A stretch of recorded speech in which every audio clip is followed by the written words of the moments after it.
ጓደኞቼ ወቴ እዚህ የተገኛችሁትን በሙሉ እንኳን ደህና መጣችሁ ስላችሁ ክብር ይሰማኛል።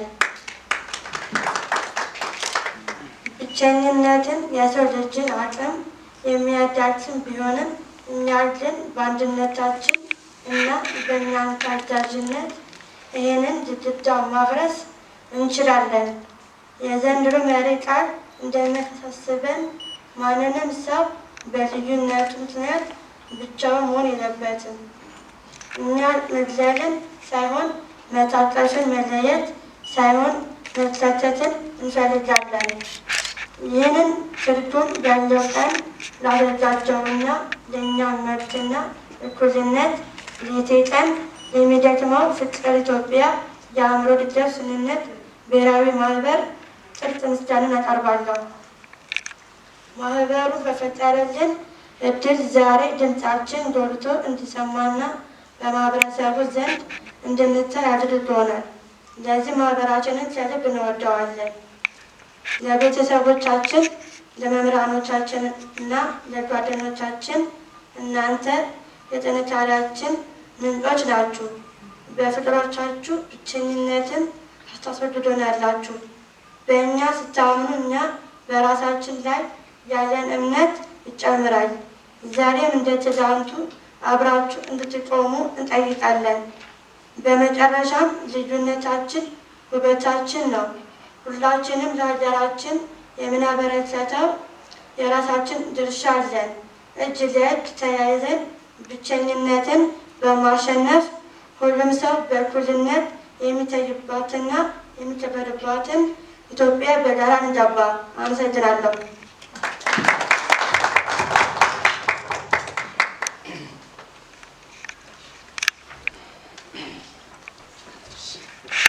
ቦታ ይቀያየሩልናል። ከልብ እናመሰግናለን። ሞራል ግን አንሷል። በጣም ነው እናመሰግናለን።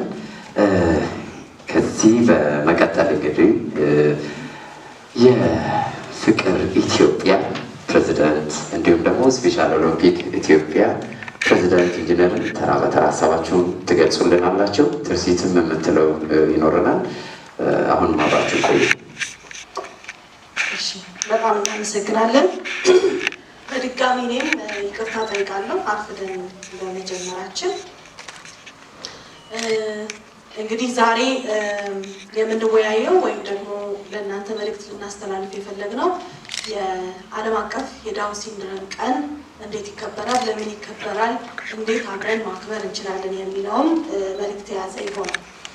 በዓለም ጤና ድርጅት አህዛዊ መረጃ መሰረት ከዓለም ሕዝብ ውስጥ አማካይ 3% የሚሆነው የአእምሮ እድገት ውስንነት እንዳለበት መረጃዎች ያሳያሉ። በዚህ ስሌት መሰረት እንግዲህ ከ5 ሚሊዮን በላይ የሚሆን የአእምሮ እድገት ውስንነት ያለባቸው ዜጎች በኢትዮጵያ እንዳሉ ይታመናል። በዓለም ላይ በተለይ በአፍሪካና ታዳጊ በሆኑ ሀገሮችና በሀገራችን ኢትዮጵያ የአእምሮ እድገት ውስንነት ያለባቸው ወገኖች ላይ በጣም ከፍተኛ የሆነ አድሎና መገለል ይደርሳል። በመሆኑም የአእምሮ እድገት ውስንነት ያለባቸው ልጆች መውለድ ወላጆችን የሚያሸማቅቅ ሀፍረት ውስጥ የሚከት ሆኗል። አሁን ባለው በአብዛኛው የማህበረሰባችን ክፍል ውስጥ ከአምላክ እንደመጣ ከኃጢአት ቁጣ ከቅጣት የመቁጠርና የተሳሳተ አመለካከት አለ። በአብዛኛው የአእምሮ እድገት ውስንነት ያለባቸው ልጆች ከዝቅተኛ የኑሮ ደረጃ ከሚኖሩ ወላጆች የሚመጡ ስለሆነ ለቤተሰቡ እንደ ሸክም የሚቆጠሩ በወላጆቻቸውን ፍቅርና እንክብካቤ የሚነፈጉ በመሆናቸው እንደ ሌሎች ልጆች ለመማር እድል ስለማያገኙ በቤት ውስጥ ይወሰናሉ። ይህም ተያያዥ የሆኑ ሌሎች አካል ጉዳቶች እንዲጋለጡ ያደርጋቸዋል። ለአካላዊና ወሲባዊ ጥቃትም ከፍተኛ ተጋላጮች ናቸው። የዓለም ዳውን ሲንድሮም ቀንን ለምን እናከብራለን? ዓለም ዳውን ሲንድሮም ቀን ማርች 21 ወይም መጋቢት 12 በእኛ ሆኖ እንዲከበር የተባበሩት መንግስታት ጠቅላላ ጉባኤ እንደ አውሮፓውያን አቆጣጠር በ2013 ባስተላለፈው ውሳኔ መሰረት በዓለም አቀፍ ደረጃ ማርች 21 በየዓመቱ ይከበራል።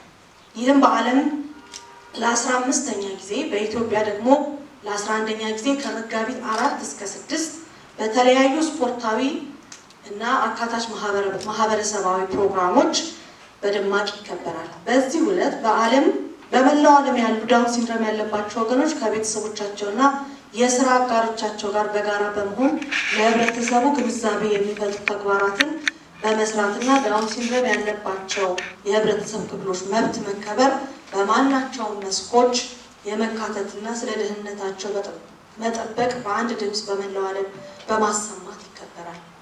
በተመሳሳይ መልኩ በሀገራችን ኢትዮጵያም ተመሳሳይ ዓላማ በመያዝ ፍቅር ኢትዮጵያ የአእምሮ እድገት ውስንነት ብሔራዊ ማህበር ከኢፌድሪ የሴቶችና ህፃናት ሚኒስቴር ከስፔሻል ኦሎምፒክስ እና ሌሎች አጋር ድርጅቶች ጋር በመሆን ከመጋቢት 4 እስከ 6 በ2018 ዓ.ም ለ11ኛ ጊዜ ቱጌዘር አጌንስት ሎንሊነስ ብቸኝነት በአንድነት እንመክት በሚል ዓለም አቀፍ መሪ ቃል መልእክት በማንገብ ተከብሮ ይውላል። የዘንድሮ የዓለም አቀፍ የዳውን ሲንድሮም ቀን ብቸኝነት በአንድነት እንመክት በሚል መሪ ቃል በታላቅ ስፖርታዊና ማህበራዊ ንቅናቄዎች ስናከብር ይህ ዘመቻ በዳውን ሲንድሮም እና በሌሎች የአእምሮ እድገት ውስንነት ላለባቸው ሰዎች እንዲሁም ለቤተሰቦቻቸው የሚገጥማቸውን ስር የሰደደ የብቸኝነት ችግር ለመቅረፍና እውነተኛ ማህበራዊ መካተትን ለማረጋገጥ ያለመ ነው። ስለ ብቸኝነት መነጋገር ለምን አስፈለገን? ብቸኝነት ተራ የሀዘን ስሜት ብቻ አይደለም። በጤናችን እና በደስታችን ላይ ከፍተኛ ጉዳት የሚያደርስ ከባድ የማህበራዊ ችግርና ቀውስ ነው። ጥናቶች እንደሚያሳዩት ብቸኝነት በቀን 15 ሲጋራዎችን እንደ ማጨስ ያህል ጤናን ጎጂ ሊሆን ይችላል። የአእምሮ እድገት ውስንነት ያለባቸው ሰዎች መካከል ደግሞ 39% የሚሆኑት በብዛት በብቸኝነት ስሜት የሚሰማቸው ሲሆን ይህም የአካል ጉዳት ከሌለባቸው ሰዎች ጋር ሲነጻጸር በ7 እጥፍ ይበልጣል። ብቸኝነት ምርጫ አይደለም። ብቸኝነት የሚፈጠረው ሰዎች ከትምህርት ቤት፣ ከስራ ቦታና ከማህበረሰብ ህይወት እንዲገለሉ ሲደረግ ነው። በቦታው መገኘት ማለት መካተት ማለት አይደለም። አንዳንድ ሰዎች በቦታው መገኘትን እንደ መካተት ሊቆጥሩት ይችላሉ የሚለው የዚህ ዓመት ዘመቻው አንኳር መልእክት ሰዎች ከአካላዊ መገኘት ባለፈ እውነተኛ ትስስርና ተቀባይነት እንዲኖራቸው ያሳስባል። ብቸኝነት ሰብአዊ መብት ጉዳይ ነው። እንደሚታወቀው አካል ጉዳተኞች የራሳቸው የሆነ ኮንቬንሽን አላቸው። ዓለም አቀፍ የተባበሩት መንግስታት የአካል ጉዳተኞች መብት ስምምነት ይባላል። በዚህ ኮንቬንሽን መሰረት ማህበረሰብ ውስጥ አብሮ መኖር፣ ትዳር መመስረት፣ ማህበራዊ ግንኙነት መፍጠር፣ መማር፣ መስራት፣ መሰልጠን ሰብአዊ መብቶች ናቸው። ለእነዚህ መብቶች መከበር መታገል ብቸኝነትን ማሸነፊያ ዋነኛ መንገዶች ሊሆኑ ይችላሉ። በዚህ ዓመት መልእክታችን በሁሉም የማህበረሰብ ክፍሎች ውስጥ ግልጽ የሆነ ጥሪ እናደርጋለን። ከእያንዳንዱ ሰው ጀምራለሁ። እያንዳንዱ ሰው ሌሎችን የሚቀበልና የሚያቀርብ እንዲሆን፣ መገለልን ሲመለከቱ በዝምታ እንዳያልፉ፣ ለቤተሰቦችና ለባለጉዳዮች ደግሞ ድምፃችሁን አሰሙ፣ ለተሻለ አገልግሎትና ለጠንካራ ማህበረሰብ ግንባታ በጋራ ቁሙ የሚል መልእክት አለን። ለድርጅቶችና ለትምህርት ቤቶች ደግሞ ሁሉንም የሚያካትቱ ክለቦችንና የስራ አካባቢዎችን በመፍጠር ማነቆዎችን ያስወግዱ። ለመንግስትና ለዋናው ባለቤት ደግሞ የተባበሩት መንግስታት ዓለም አቀፍ የአካል ጉዳተኞች መብት ስምምነትን እንደመመስረቱ መርሆቹ በሚያዙት መሰረት ወደ ተግባር እንዲቀየሩ፣ መገለል እንዲቆምና በቂ በጀት እንዲመደብ እንጠይቃለን። በመሆኑ ማህበራችን የመሪ ቃሉን መልእክት ማዕከል በማድረግ ብቸኝነትን ልንፈታው የምንችለው ችግር ነው የሚለው ይህ ዘመቻ ሁላችንም በጋራ በመቆም ለውጥ እንድናመጣ ጥሪውን እናቀርባለን። በጋራ ለውጥ ማምጣት እንችላለን። ብቸኝነትን በአንድነት እንመክት የሚለው የዛሬው መልእክታችን ነው። ትንሽ ስለ ፍቅር ኢትዮጵያ የአእምሮ እድገት ውስንነት ያለባቸው ብሔራዊ ማህበር አውርቼ ንግግሬን አበቃለሁ። የፍቅር ኢትዮጵያ የአእምሮ እድገት ውስንነት ያለባቸው ብሔራዊ ማህበር ከተቋቋመ 31ኛ ዓመቱን አስቆጥሯል። በዚህ ዓመት ያቋቋሙት ጀግና የሆኑ የአእምሮ እድገት ውስንነት ያለባቸው ልጆች ያሏቸው ወላጆች ለልጆቻቸው መፍትሄ አጥተው በአገራችን ሁኔታ ከሁሉም ማህበራዊና ኢኮኖሚያዊ እንዲሁም ደግሞ ፖለቲካዊ የሆኑ እንቅስቃሴዎች የአእምሮ እድገት ውስንነት ያለባቸው ዜጎች በመገለላቸው ምክንያት እኩል ተጠቃሚ ባለመሆናቸው ምክንያት በቤት በመቀመጣቸው ለተለያዩ ጥቃቶችን ተጋላጭ በመሆናቸው እንደ መፍትሄ በማሰብ ነበር ይህንን ማህበር የዛሬ 31 ዓመት ያቋቋሙት። ይሄ ማህበር እንግዲህ የዛሬ 31 ዓመት ሲቋቋም ሙያ ስልጠና ማዕከል አነስ ያለችው ሙያ ስልጠና ማዕከልን በራሳችን ገንዘብ እያዋጣን ባለን ሪሶርስ ያቋቋምነው ማህበር ነው። በኋላ ግን የልጆች ፍላጎት ሰፊ መሆኑን አዲስ አበባ ላይ ያለው ሁኔታ በባሰ ሁኔታ መሆኑን አይተን ወደ ክፍለ ሀገር ስንሄድ ደግሞ ከዛ በበዛ ሁኔታ በጨለማ ውስጥ የሚኖሩ የአእምሮ እድገት ያለባቸው ልጆች ስም ያልወጣላቸው በማህበረሰብ ውስጥ ተገልለው ምንም አይነት ግንኙነት የሌላቸው ምንም አይነት ማህበራዊ ሆነ ኢኮኖሚያዊ እንቅስቃሴዎች ተሳታፊ ያልነበሩ በትምህርት በጤና በመሳሰሉት ምንም አይነት ትኩረት ያልተሰጣቸው ሆነን አገኘነው። ስለዚህ በአዲስ አበባ ብቻ ሳይሆን በሀገር አቀፍ ደረጃ መንቀሳቀስ እንዳለብን በማመን በተለይ የመጀመሪያ ትኩረታችን ያደረግነው ትምህርትን ሆኖ ከዛ ባሻገር ግን ሌሎችም ማህበራዊና ኢኮኖሚያዊ ሁኔታዎችን ዘርፈ ብዙ የሆኑ ምላሾችን ለመስጠት በማሰብ